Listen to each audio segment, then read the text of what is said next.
Good morning, everybody. Welcome to Up Missoula. I'm your host, Scott Ramp, here to usher you into the weekend. It is December 8th. It is the weekend of the Maid Fair. So if you guys are planning on going out and about doing all that craft shopping and all that kind of whatnot, there's a bunch of holiday bazaars and all sorts of different craft fairs happening this weekend. But the main one, the Maid Fair at the Adams Center, is kicking off on Sunday. I suggest you guys check that out because it is very much like Missoula-centric, very like by Missoula for Missoula kind of vendors kind of thing. So I think it's a great opportunity for a lot of people to kind of show their wares and see if you can tear through all that kind of stuff. So I just wanted to mention that before I jumped right in. I've been trying to do it a little bit different out of order and kind of like saving the news for like much later in the show. So I'm going to jump right in. I'm going to talk about some city council. So among the consent agenda, is the sanitation station deal for the Johnson Street shelter, Marshall Mountain deal with the county, and their regular accounts payable for various things for the city of Missoula that requires bills to be paid.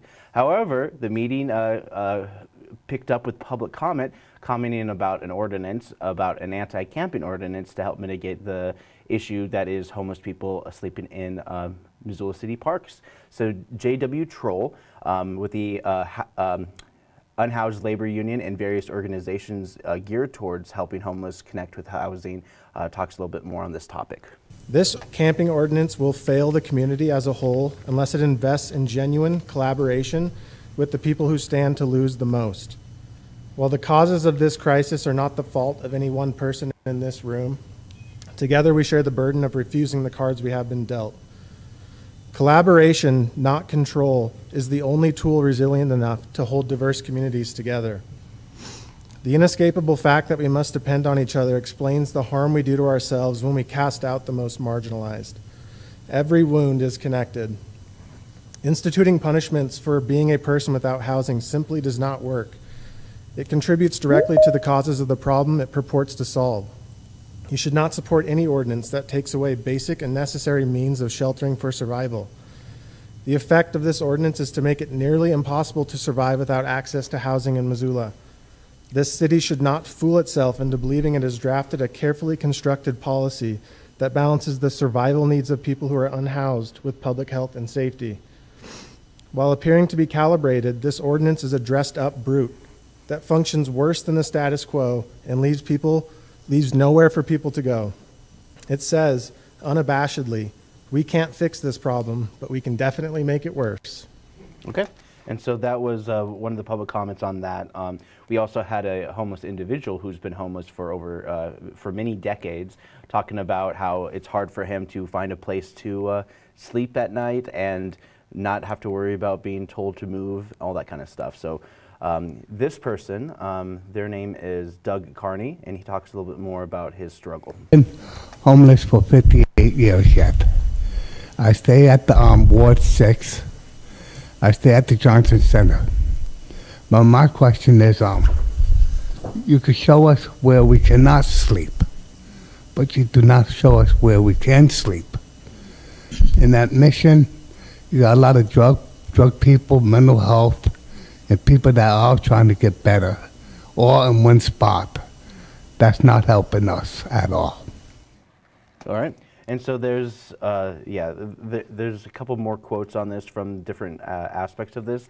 In the past, the city has gotten involved with homelessness caused and supported during the pandemic, and now that a lot of that money that they used to basically have that essential backbone left, and now there's a big hole and there's a void for those services. Missoula was put in a crossroads of paying for something they cannot afford.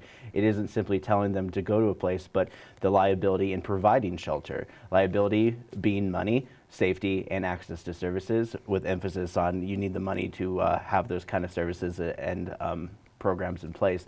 Even when we had the CARES and ARPA money, we were still struggling at that time. It's interesting because I honestly believe personally is that a lot of that money that was to help mitigate also open the door for even more problems to come through. But that's just my opinion. I'm not going to get into it a little bit further, but just kind of how I feel about just how it kind of worked in that way. Not to mention, we have a whole bunch of new residents that moved to the city, and housing stock went pretty down low for sure. So, so this is, something that's been echoed for some time now, and many folks are just trying to have a safe place to rest. Is hard enough when a town says they care, then moves people. It's not fun to look at many of these folks in these situations, and even some people with promising careers struggle to get housing. And one example is Benjamin Uwaki, who is one of those people who, he came to Missoula with the promise of a decent job, but then he just couldn't find a place to live.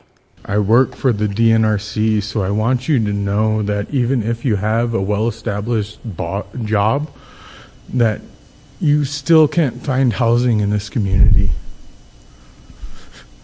I want you to know that I spent 2 months living in the Walmart parking lot. That's not something I wanted to do. That's not something that I wanted to have, but I just couldn't seek it out. So I want you to know that is a true experience that people have, even though I have 2 master's degrees and 3 bachelor's degrees. Those are things that we try to acknowledge as ways that we can build ourselves up through education. But when we build ourselves up through education, we don't realize that we're putting people in debt, we're putting people in these circumstances, and all we want to do is succeed. So I encourage you to look at the facts and acknowledge the fact that all of our people are struggling under this housing circumstance. And this is something that you, all of you, need to fix. Yeah.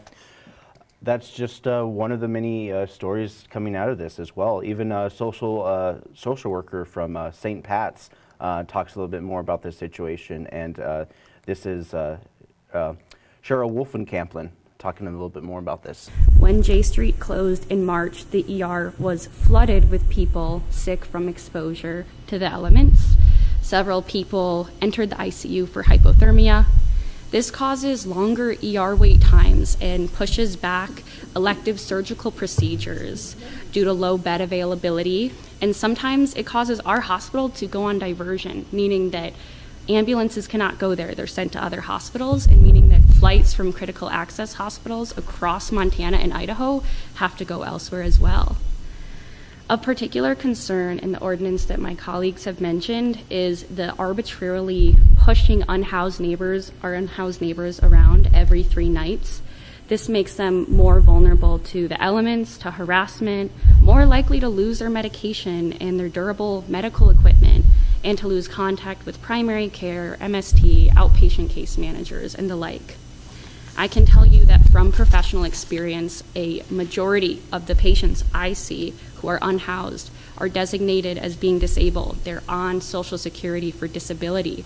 So besides that this is a cruel potential ordinance, it is also likely to cause increased hospital admissions, which taxes our already strained healthcare system and hurts everybody in this community and across the state, but especially the most vulnerable among us will suffer.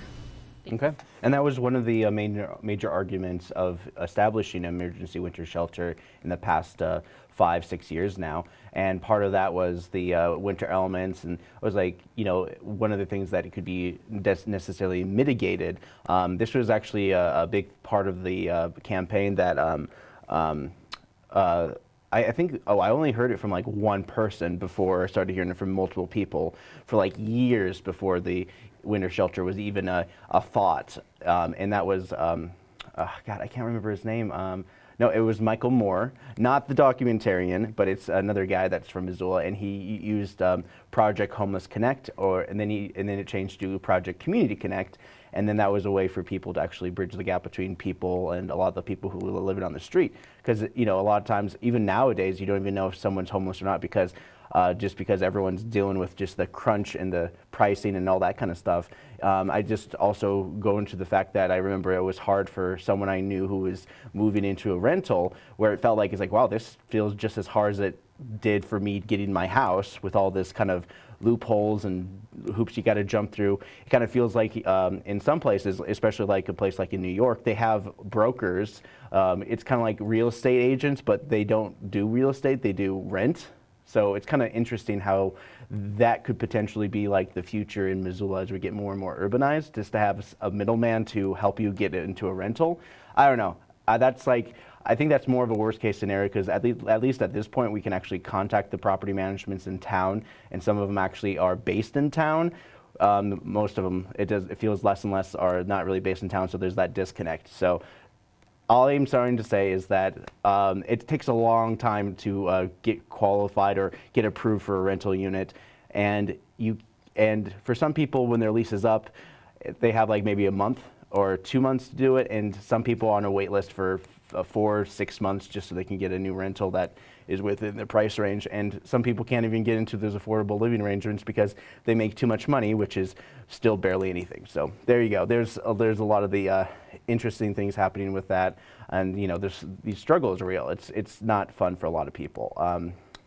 Of course, you know, some of the goodwill that went towards the Johnson Street shelter over the last couple of course of months and years before the pandemic are affordable housing stock. So that's something that Missoula has been looking into to mitigating. The Trinity Apartments, HUD, many different organizations that work through this. But a lot of these people who are, you know, they don't have those kind of they don't have the knowledge or the way to be like, hey, have you tried this? Oh, have you tried this? Have you tried this? Oh, you just have to go here, here, here, all this kind of stuff. It's about wayfinding more so about than, because, you know, like if you're on the street, you don't have access to this kind of information just offhand. Most of the people who like kind of live with this information and you just kind of dwell in it, they don't really have so much interaction with it. But one thing that's pretty interesting last couple was the money that was going towards the Johnson Street shelter, especially through the hookups through the new sanitation station, which is also going to be fairly portable. So when they do decide to tear down the Johnson Street shelter in the next 3 years,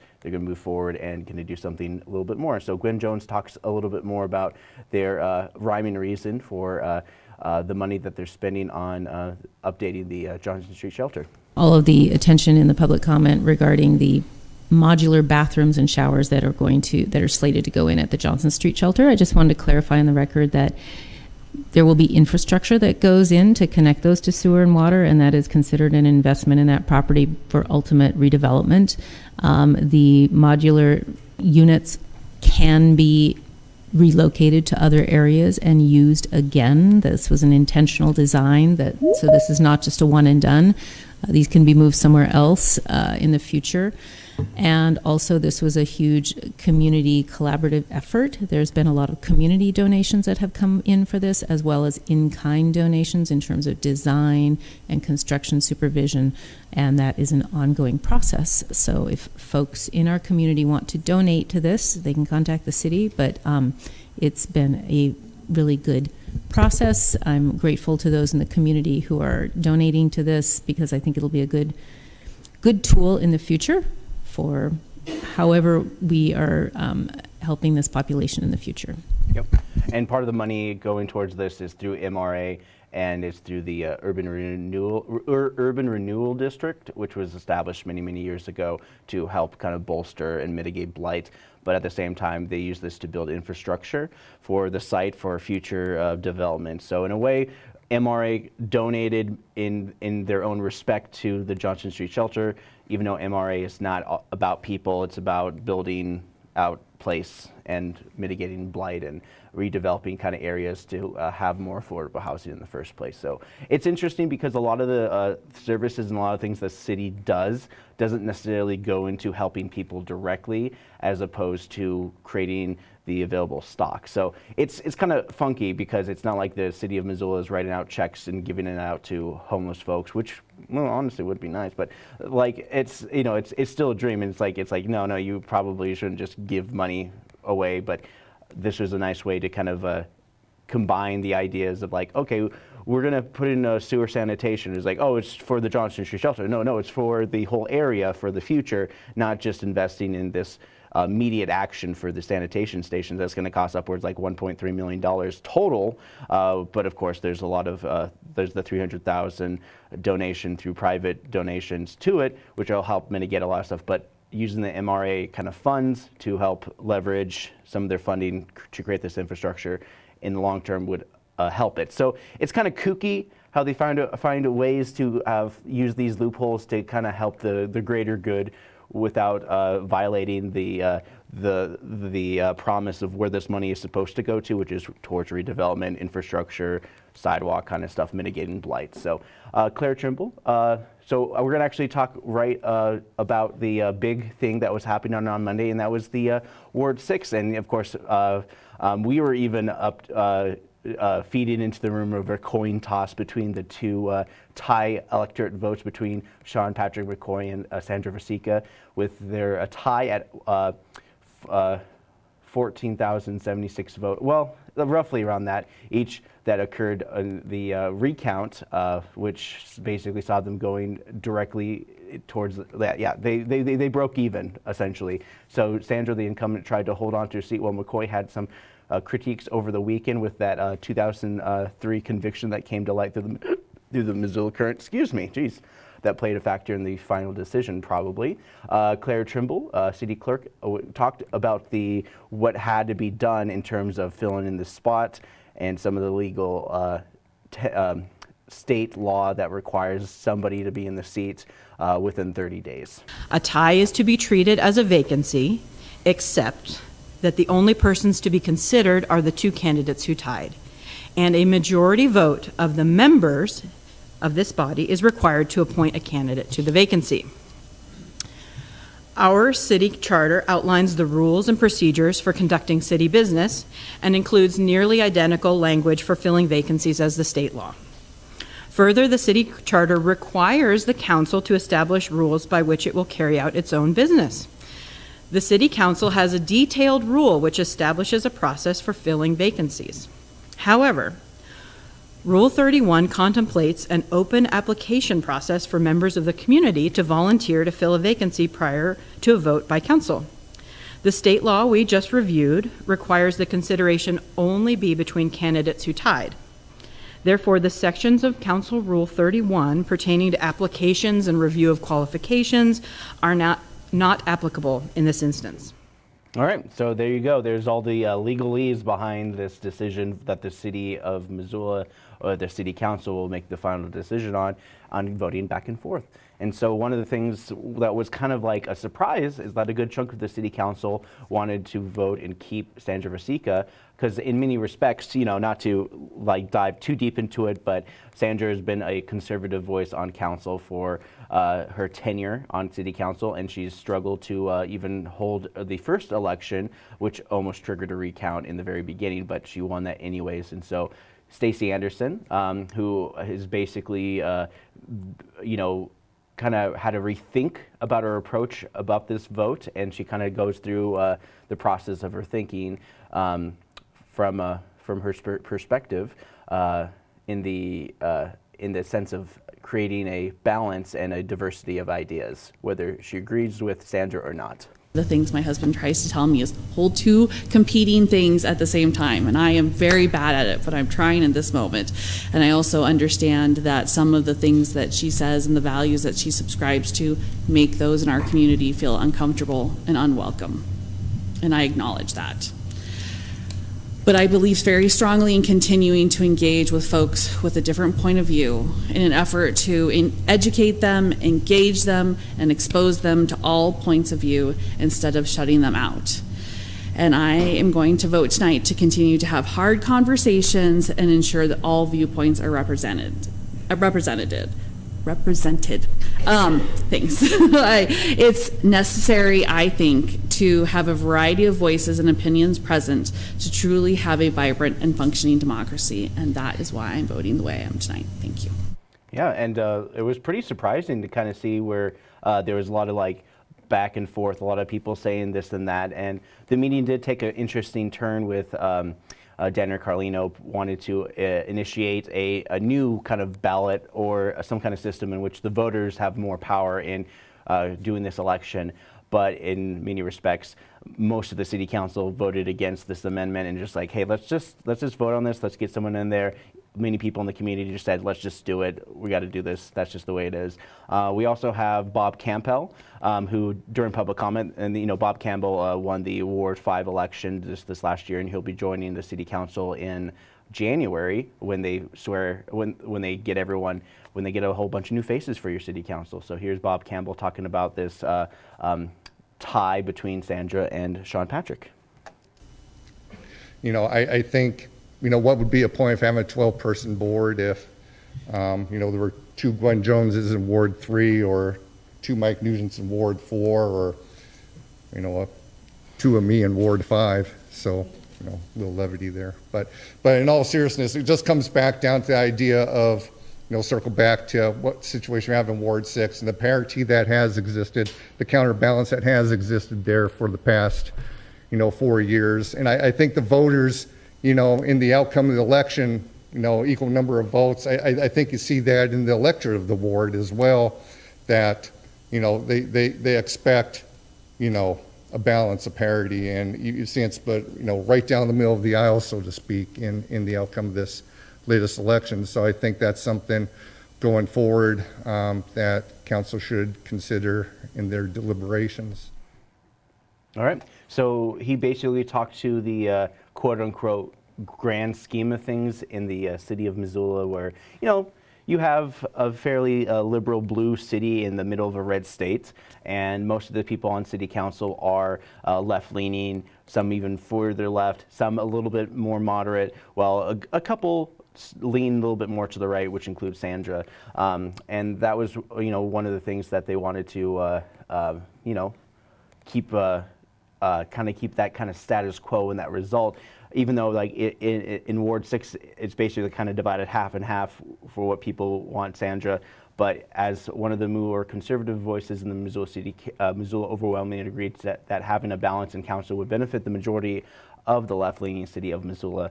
A lot of folks outside the city came in support of Sandra, with a chunk of folks looking to Sean Patrick McCoy, who was reeling from the weekend piece from the Missoula Current. After 4 rounds of voting, Mike Nugent, who voted for Sean Patrick, flipped his vote, which totaled the 7 out of the 12 votes that went to Sandra. And then, yeah, it's going to be another couple of years with Sandra as a Ward 6 representative. That's my ward, by the way.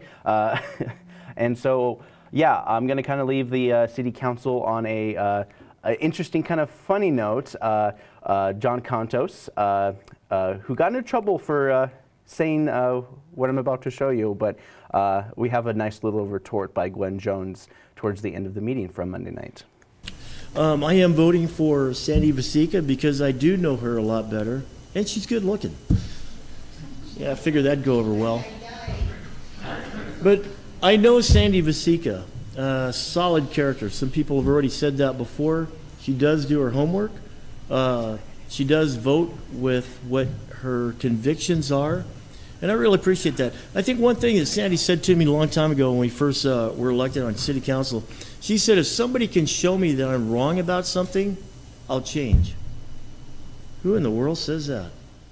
I do want people to understand that. Please be patient. Please understand that everybody is a hard worker. Nobody takes this for granted. You can't take it for granted.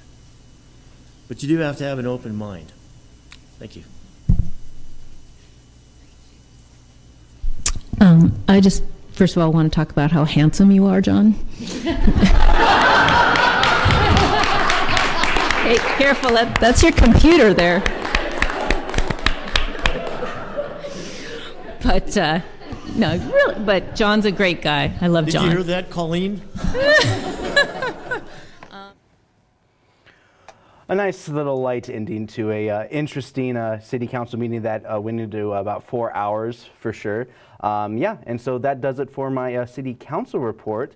We have a lot of stuff happening, especially here at MCAT. We have some programming, and if you missed the holiday on Higgins, Ron Scholl, our shooter for media assistant grants. We also do a lot of community shoots here in the city of Missoula. If you have an event happening at the Missoula Public Library, you can always tap MCAT to film that event that happens here, and many different areas across the community, which includes a lot of the city council. Basically, we're like Missoula C-SPAN in that respect.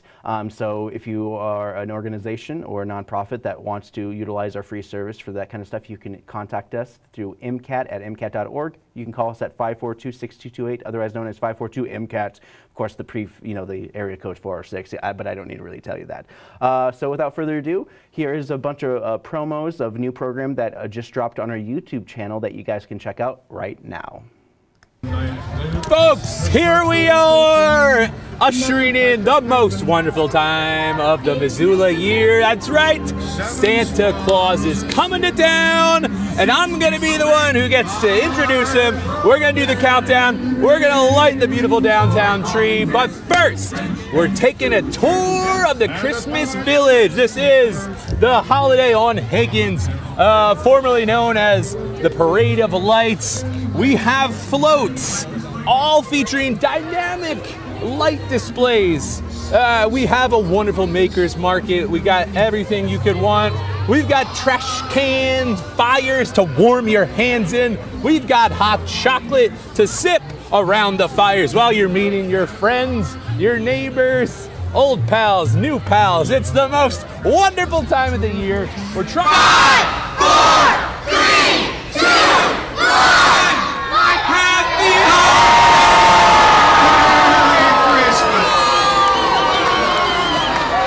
Everyone, one more time for Santa Claus and Mrs. Claus.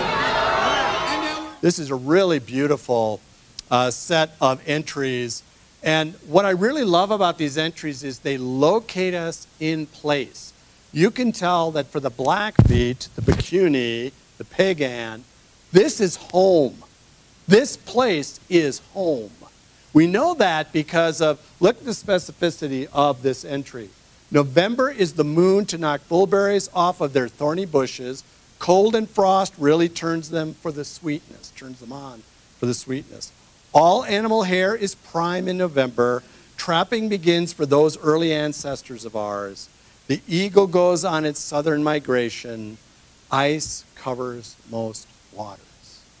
Right? You can actually, no matter where you live, you can go to Missoula County Property Tax Information System.com or .org, type in your address, type in taxes, and click on pie charts, and you can see a pie chart of how much money you spent in property taxes and where it went. And if you live in the city, I'm going to guess 25% of your property taxes went to the county for the services I just mentioned. Probably 32% went, maybe 32% went to the city, another 30% went to the school district, and the remainder went to the state and then to some other small little things. If you live in the county and you went to the same spot and clicked on property taxes and clicked on pie charts, you'd be paying probably close to 35–40% to the county, 35–40% to the school district, and the remainder to the state and to a bunch of other little entities. So that's different. And typically, if you live in the county, your overall property taxes are less. Without destroying the homes of other organisms with whom we share the planet. Do you guys worry about this?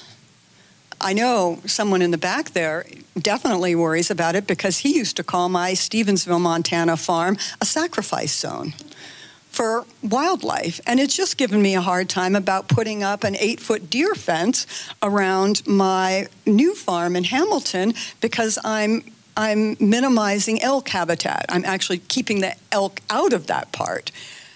Whew. And Grant, I haven't even told you about the little very cute bear cub that was in my gate last night. Oh, God.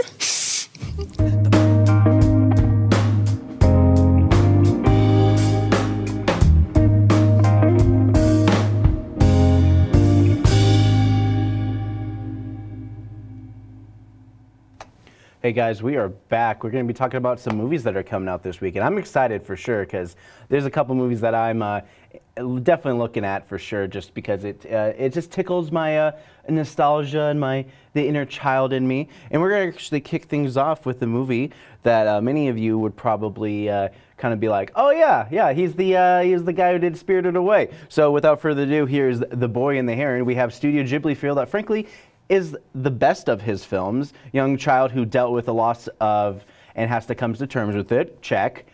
Growing up with a mohawk and the 5 o'clock shadow on the side, shaved side, who cares? Join a whimsical journey of, dude, you cannot bring your mom back, but at least you can go on an adventure to say a final goodbye. Basically, you kind of know what you get from Hayao Miyazaki. It's very simplistic with very themes about one's own coming to terms with one's own coming of age story. It's always coming of age. Someone's always coming of age. Then we got this other movie that's coming out that stars Emma Stone in the role that she was reborn to play. A corpse brought back to life by a Willem Dafoe type of character and romanced by a guy who played Bruce Banner in the sinking MCU. We see a world through the eyes of a reanimated woman experiencing life for the first time. And I've got one question. Why? While some of these films end with a new life of the monster, this one follows the journey of after the fact, and I assume she wants to be the next Edward Scissorhands, because it kind of feels like it's a wannabe Edward Scissorhands, but it's a little bit more with a Terry Gilliam type movie injected into it. And if you haven't seen 12 Monkeys or Time Bandits or Baron Munchausen and that was kind of crazy-esque Monty Python movies, he's American by the way, but Terry Gilliam type movies, then you would definitely like this one for sure, because it's definitely one of those weird movies. This one apparently has it's called Eileen. It's a thriller where a gal gets a job at a prison, and her coworker, apparently played by Anne Hathaway, and everyone's saying like, "Oh, she's just such a great performance." And it's like I've never heard of this movie. They didn't really advertise that much. But anyways, the job is at a prison, and there's drama between these two coworkers who work at a prison. That's basically the movie. Then we got The Oath. Wait, is this The Oath? Yeah, it is The Oath. Crazy. Well, I guess I missed the other one. The Oath, Ancient America, but with a bunch of white people trying to fight for the king of ancient America while also trying to preserve their fake history. It looks very much like a wannabe Roman type of film. Then we got Fast Charlie. Rather than get on the bandwagon of Fast and Furious, former James Bond actor Pierce Brosnan must drive fast to get the thing while also looking cool while shooting at the bad guys.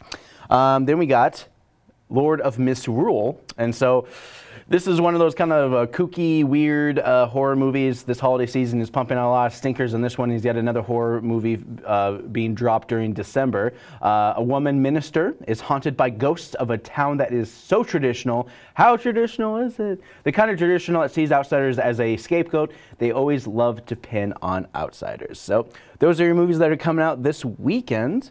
You guys can check it out. But up next, we have a new Dubbin Stuff for you guys. I'm about done with the rest of my season in this year, and so you guys can look forward to December 29th, and I believe January 5th.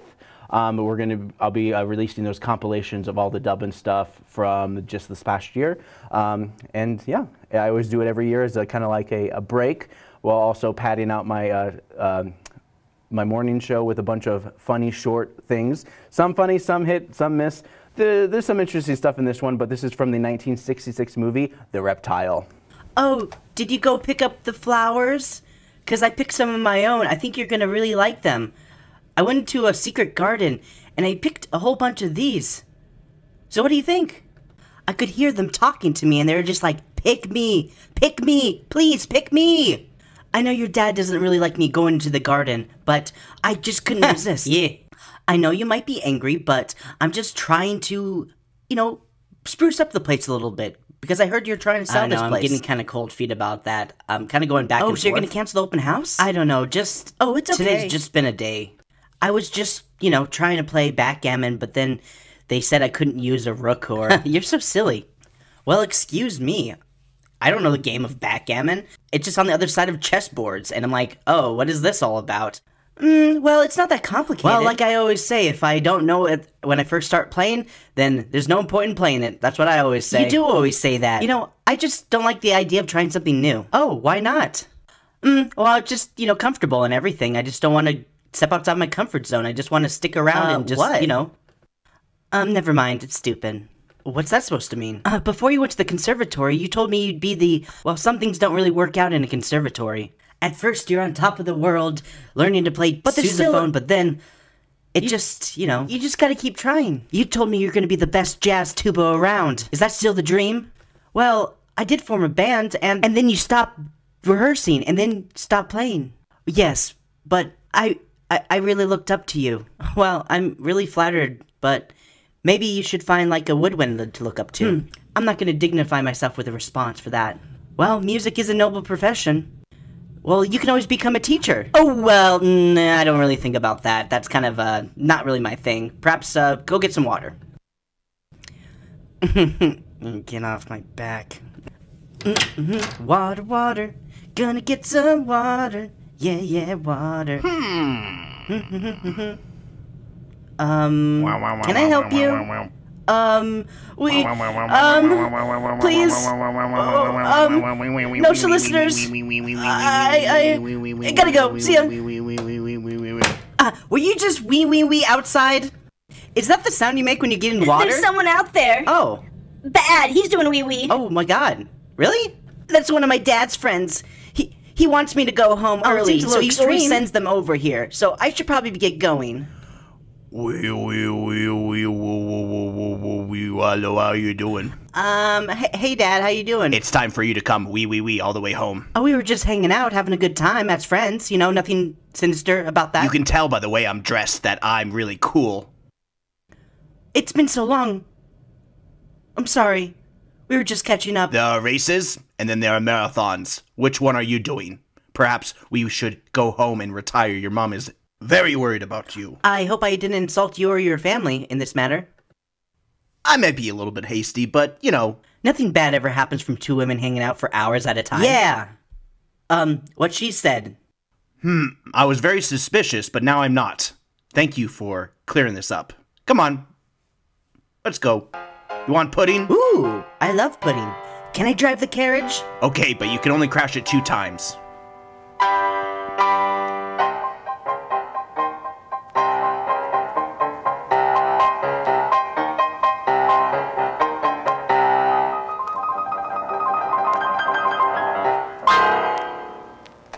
Hey guys, we are back. Let's talk about some events that are happening in and around the city of Missoula. We're kicking things off. Let's see here. If you're interested in doing some sourdough baking, Lifelong Learning Center is doing the Sourdough Baking 101. Learn to do some baking, that kind of stuff. Lifelong Learning Center does a lot of adult education type classes for people who want to continue to enrich their brain. And this is kind of ongoing. Lifelong Learning Center is part of their part of the old school location down the way. It's Emma Dickinson School. You can't miss it. It's just off of 3rd Street. And they do these kind of things. Plus, they also have all these certification classes, not to mention night school for a lot of people trying to get their GED. So Lifelong Learning Center and Learning Center at Red Willow are 2 adult learning centers that it's kind of you pay for each class, and you can choose whatever class you want, and you can get certified in many different things. I'm definitely a big advocate for that because, you never know when you need a new change in life, and why not? Stroller Strides Mommy and Me workout class. They do this every week on Bonner Park. They're going to meet there around 9:30, and then they do kind of Mommy and Me type classes. Speaking of family, Mommy and Me, you can do a little bit more with the family fun time at Mismo Gymnastics. Roots Acre Sports Center has indoor fun. YMCA, snow is on the ground. You want to do some indoor activities while staying active and also staying out of the elements. All YMCA, Mismo, and Roots Acre Sports Center are great indoor venues for a lot of people to enjoy. Food Bank, Missoula Food Bank is open at 10 a.m. They also do all sorts of different kinds of things. They also have these classes that jump up on board as part community center. They have a kind of their own kitchen upstairs where they teach people how to cook some food. Not to mention the food bank is open from about 10 a.m. to 1 p.m. It helps get source some nutritious food for folks who are struggling to help pay for groceries, and they do not, they don't turn anyone away. Everyone's welcome. If you're super rich and you want to pinch those pennies, Missoula Food Bank's the place to go for you as well.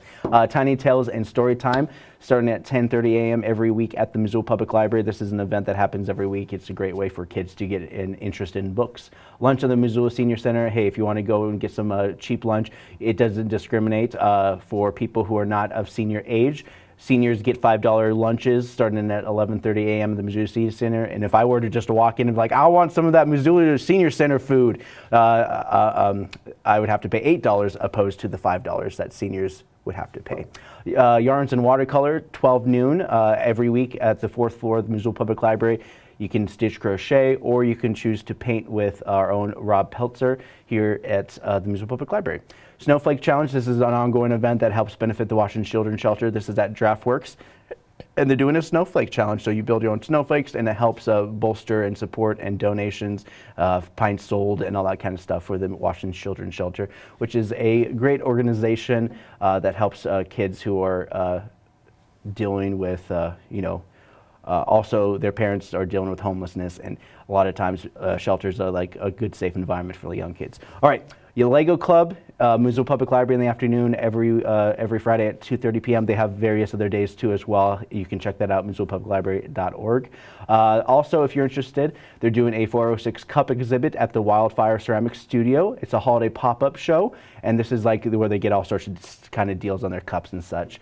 A dinner service at the Paul Varela Center. They're promoting this more on MissoulaEvents.net. So this is Paul Varela Center for the free dinner services served every day from 5 p.m. to 6:30 p.m.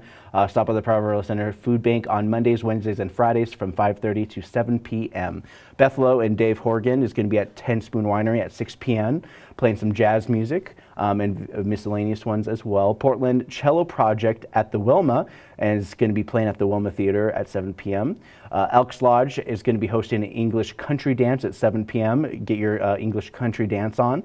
They do a lot of old traditional stuff. They also have the contra dance stuff, so this is like very folksy, kind of old school, like extreme white people stuff. The Gravy Ladies is going to be at the Old Post playing some folk music starting at 7 p.m. tonight. Tuba Christmas, mark your calendars. It's happening tonight. Actually, you can't really mark your calendar since it's happening tonight. Just set a reminder. I'm a big proponent and a big supporter of the Missoula City community bands here in Missoula, and they're going to be hosting a Tuba Christmas where they invite all the tuba and low brass players to play at the Southgate Mall starting at 7 p.m. They'll be located next to Shields in the Concord, which is essentially where they have that kind of fake turf grass area where people have fun and all sorts of things. So that's the way they're doing it they've been doing it last year, and they're doing it again this year at the Southgate Mall. If you're interested in doing a trivia night, I haven't seen too many of those, especially on a Friday night. Trivia for 90s Kids is going to be hosted at Monk's tonight at 7 p.m. Rudolph the Red-Nosed Reindeer is a continuing show at the Missoula Community Theater, otherwise known as Missoula Children's Theater. And this is Rudolph the Red-Nosed Reindeer. They're going to do their own play on it. And it's a wonderful experience, and I believe it's going to go on for another weekend because a lot of Christmas plays usually go on for 3 weekends leading up into the Christmas season. Bear Bait Dance Presents the night before. This is also an ongoing thing for the next weekend. This is at Westside Theater. Bear Bait Dance used to have a residency at the University of Montana. They branched off and opened their own theater in conjunction with a lot of different organizations and touring groups. Westside Theater is a community center kind of dance positive kind of place where they do all these kind of presentations, and they're doing it tonight at 7:30 p.m. This is part of their kind of like their big holiday show kind of deal. So you guys can check that out. They're doing it all weekend long, not just tonight. Broken Toys, Tales of Recovery and Transition, the UM Massacre Theater. Come and see No Joke Theater at work. Leah Jokey directs Broken Toys on December 7th and 8th. So it's happening tonight. So this is the last night to check it out. They already did one last night, and it's going to at 7:30 p.m.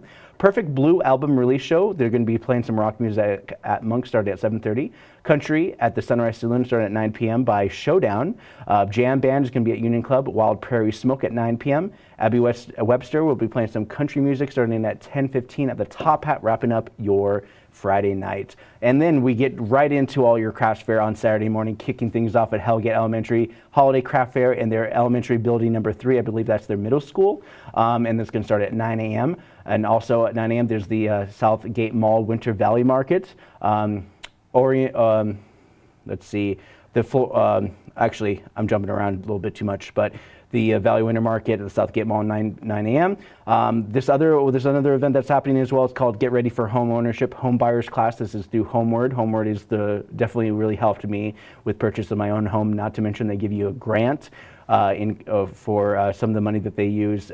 Basically, they give you a scholarship fund to help you for your first-time home purchase, but you have to be a first-time home buyer to be able to qualify for this. And you don't need to not go to this class to know a little bit more, and also get connected with the real estate agents and other people to present on what it's like to buy homes, especially in this era. Not to mention, if you have a certain amount of income, you might be able to be able to acquire some of the affordable housing, especially up over on the Scott Street, which I'm going to talk a little bit more about the North Side development as I get more into the news topic a little bit later, because I'm going off topic right now. So here's another cute little thing happening at the Historic Florence building that's called Teddy Bear Parties, or Teddy Bear Tea Parties. The holiday season here is a better way to celebrate, to share the magic of holidays with your little ones. The annual Teddy Bear Tea Party will be hosted basically all weekend long, 9th, 10th, from 10 a.m. to 2 p.m. in the Governor's Room at the Florence Hotel. Teddy bears encouraged. Enchanted Christmas Village is going to be at 9 Mile School starting at 11 a.m. 9 Mile School is doing their own Enchanted Christmas Village. They dress it all up. They take Christmas very seriously up in 9 Mile, so don't mess with Christmas. Missoula Museum Tour at the Missoula Art Museum every Saturday at 11 a.m. They also have their Teen Open Studio at 12:30 p.m. for kids who want to get access to paint and all sorts of wonderful arts and crafts stuff from the Missoula Museum. And that's starting it's every Saturday at 12:30 p.m. They also always have snacks and stuff provided. MCAT Saturday drop-ins from 1 to 3 p.m. It is a drop-in for stop animation. MCAT hosts it. I'm here. Neil is here. If you don't know who Neil is, he's terrible. He's terrible. I'm just joking. He's great. Photos with Santa. The Sweet Barn starting at 1 p.m. on Saturday, so if you go to Sweet Barns, you can get some photos with Santa. Clay Studio Holiday Open House. They're doing a holiday open house at the Clay Studio of Missoula starting at 2 p.m. Lolo Christmas Festival at the Lolo Community Center starting at 4 p.m. on Saturday. They got another festive feast at the 9 Mile Schoolhouse. They take Christmas very seriously up in 9 Mile, and they're doing a festive feast starting at 6 p.m. at 9 Mile Schoolhouse, very seriously about Christmas. Missoula Winter Malagna at Hellgate Elks Lodge. It's all about that tango dancing happening at the Elks Lodge, Missoula, starting at 8 p.m. Dueling Pianos with Doug and Josh at Stave and Hoop Speakeasy at 8 p.m. Solid State Karaoke at Westside Lanes and Fun Center starting at 9 p.m. Cash for Junkers at Union Club is going to be at 9 p.m. Lucky Zane Fish Bowl, which is going to be electronic music at Monk, started at 9 p.m. Chris Moon every Saturday at the Badlander at 10 p.m. And then 10 Cent Mule will be playing at the Top Hat on Saturday night at 10:15. As for Sunday, like I said before, it's the Holiday Maid Fair. So the Adams Center joined the Adams Center for folks looking to get locally made stuff for Christmas, gift baskets, and stocking stuffers. Enjoy an overpriced and overpopulated event that is the Super Bowl of the Western Montana Maid Fairs.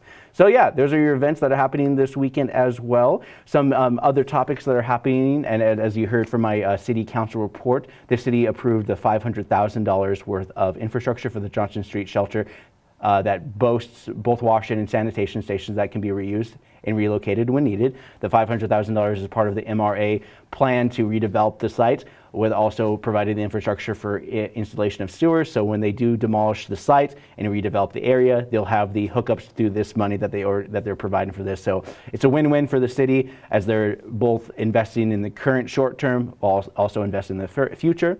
Through private donations, and MRA using their redevelopment abilities to justify putting money onto these sites, which doesn't really cover shelters, mind you. This would also go on to create more options for homeless folks to use bathrooms and cleanup. The total cost of these updates will be $1.3 million to get up to code for a year-long shelter, as opposed to the winter emergency shelter, which could take some certain liberties just keeping people warm. Montana Free Press reported on an ongoing homeless problem in Helena. So far, news reported about 25 individuals have been in and around Montana's capital in the downtown area. Basically, they were kicked out of the forest during the summer, and they have settled near and around the downtown area. And staying overnight is prohibited in any public or natural park within the city limits. They do not necessarily have a code. They are looking into a code that the Bozeman passed, basically, that Missoula is kind of looking into as well, which during my city council report, a lot of people were outspoken against basically banning people from camping in parks. And so part of this was city property, which means it's not free access at all times. So they use this kind of weird loophole things like, hey, wait, it's a city park, so it's not public lands. It's owned by the city, by the taxpayer, and therefore we have the ability to close the parks at certain times. So if a person's there during the downtime, they're not supposed to be there. That's trespassing. So that's kind of how they're getting around this code. That's essentially what this whole park ordinance and whatnot. So, you know, Missoula has roughly upwards of 600 unhoused individuals, while Helena is 175 according to the Montana Free Press. And so far, the plan on coming up with a similar solution, like Bozeman's anti-camping ordinance and Missoula, like you heard, like I said. And it's just interesting trying to figure out a situation to handle a lot of these issues. Meaning people, it's very weird because people can barely survive on their own. It's even harder for people who already are out of the normal system of overpaying for everything and at least having shelter. But then again, one of the things that is interesting that's also happening, we're going to switch gears right now, is wolverines are becoming an endangered species. A large weasel that chooses to avoid human contact has been listed by Fish, Wildlife and Park as a protected species. This came out of challenges to their ecosystem and growing climate concerns and human development. They love the snow. They need snow. The numbers have been declining, and in 2020, many scoffed at the idea of climate change affecting their territories. And in 2013, scientists estimated that 318 wolverines lived in the lower 48 states totally. Wolverines also live in Alaska and will remain unprotected there due to their large population. In the United States, they're mostly concentrated in the alpine areas and boreal forests of Idaho, Washington, Wyoming, and Montana. They're snow-dependent species, and of course, for the next 60 days, folks will be able to collect more information with federal and state agencies, scientists, individuals with a stake in wolverine management can weigh in on the interim rule. And so far, they're just like, oh, we are announcing this one thing, and then they use this span of time. This is part of like trapping and all that kind of stuff, because that was one of the major issues when it comes to wolverines faced, as well as our next animal, which is talking about wolf trapping and snaring in the Montana Fish, Wildlife and Park Administration regions 1, 2, 3, 4, and 5, and in Hill, Blaine, and Phillips counties won't start until January 1st and will run through February 15th. So the window just got a little bit smaller according to federal court injunction issued Tuesday evening this week. The wolf hunting season separate from trapping and snaring remains in place and is open through March 15th, as described in the 2023 wolf regulations. Wolf harvest quotas are still in place for FWP regions and can be tracked via the wolf harvest dashboard. And wolves of Montana are Canadian descent, mind you, with generations born in Montana. And there hasn't really been generations born in Montana since a lot of them were just kind of killed out. And so most of these Canadian wolves have been bred since the 90s, as they were introduced back into Montana during that time. And speaking of animals, have you guys checked out the new Missoula Butterfly House that reopened in the new Missoula Fairgrounds facility? The indoor heating to make any grow operation blush. The Missoula Butterfly House opened this past Tuesday, offering a humid, warm environment where many of those creepy crawlies and butterflies can thrive and educate those looking to learn more about the insect ecosystem. And it's a fun. I went there on Wednesday. It is a great new building. It's not just about the Butterfly House, but they also have some indoor gardens and other things that are being developed on that site as well. It's a beautiful building. And it's located right on the Missoula Fairgrounds area. So yeah, Missoula Fairgrounds has basically had a major facelift in terms of everything that they got going on there. And I think they've done a lot of good for that site in the last couple of years, especially since it kind of got more into the city limits of Missoula, which is kind of crazy because that was like the boonies. That was like where we think about, I hate to say it, target range as a means to like how it used to be. And then I don't even know if it was as far, because I grew up, I'm a kid of the 90s, so I just remember that there wasn't much going on past, once you get past Russell and you go further down Brooks, and I think you'd have the Cine 3, and then you have the Village 6 movie theater. You had the Kmart, which eventually became the Big K, and then nobody went there. And then and then they basically turned it into all those kind of new shopping districts with Kohl's and whatnot. And it's kind of crazy how things kind of changed over the last 10 years, let alone the last 30 years of my life. Oh, I'm old.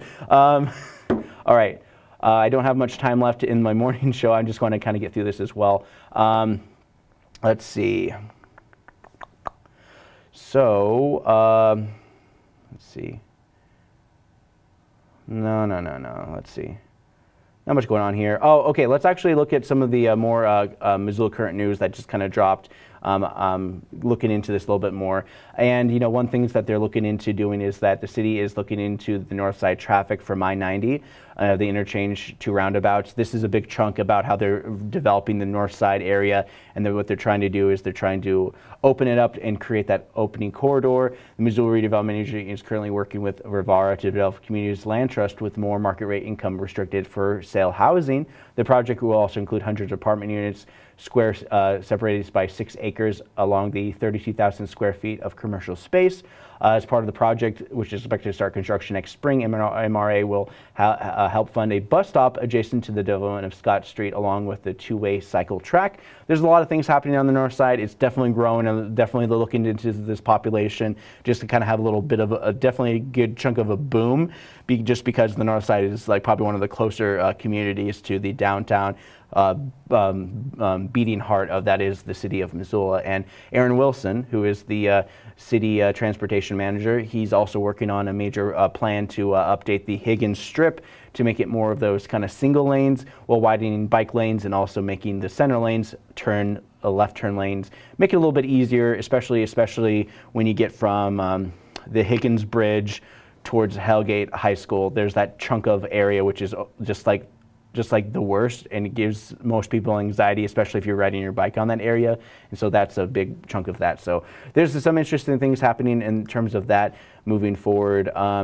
Youth homes, they're doing some requests for rezoning in the change of West Broadway corridor. So West Broadway corridor is another major thing in this downtown Missoula area ever since the city is looking to sell the former site of the Sleepy Inn Motel. They wanted to redevelop this whole entire area, kind of revitalize it and give it a nice bolster, and the Missoula Consolidated Planning Board on Tuesday recommended the city approve the request, which removes old zoning and replaces it with zoning adopted by city growth policy in the West Broadway Master Plan. And so this is just part of this. Missoula Youth Homes cares for children facing abuse, neglect, emotional trauma, and other issues while no longer houses youth on site. Consolidated administrative offices at its location will help the agency save money moving forward. So this is a big move moving forward as well. And just a little bit more news in our politics and everything like that. Andrea Davis went to Harvard to learn about being a mayor. So it's interesting where it's kind of like, it's like Mayor Con. And so I thought that was kind of kooky just to kind of have that idea about what it means to be a good mayor. But honestly, I think, they got to learn as they go and they got to figure it out. But I don't know. I always think that the conferences and these kind of meetings are just like, this is the way that this has happened. So I hope they get some interesting insights on this as well moving forward, just because there hasn't really been I hate to say this, a virgin mayor, like a non-interim mayor, somebody who just kind of like from the outside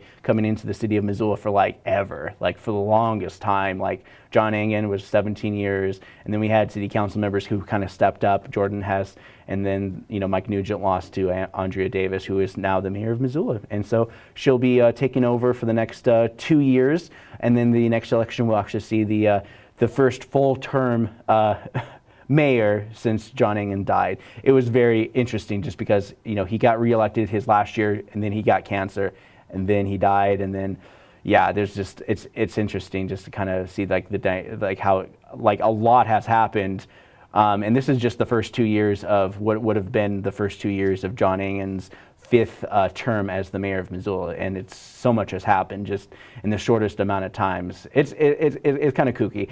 So I'm going to leave this on a good note, where it kind of feels like the pandemic was just like not much had happened during the pandemic, but it feels like these last couple of months, a lot of things have been moving forward just in the last couple of months than they ever have been. And that may or may not have anything to do with any kind of change in, people coming into, government, people leaving government. But there's definitely like an era of just like, let's go kind of thing. So I hope you guys have a wonderful weekend and you guys get going to all sorts of different fun things happening this weekend. I'm definitely going to be going to the Maid Fair on Sunday, so that's going to be a lot of fun. I always go to the Maid Fair. I usually don't buy anything. I'm just like, oh, look at all this stuff. Oh, there's so many people. Whoa, that's crazy. And and then I leave. That's there might be a couple things of it's like, oh, that sounds kind of cool. And then, I don't know. There's just a lot of things I just don't really like buying out a lot of these places. Like, how many more mugs do I need that have designs by people? Anyways, without further ado, I'm kind of going off the rails. So I want to thank you guys for joining me and for Wake Up Missoula. I'm Scott Remp. I'll see you guys next couple weeks. And like I said, I'm going to be taking my break at the last Friday in December and the first Friday in January. So thanks for watching.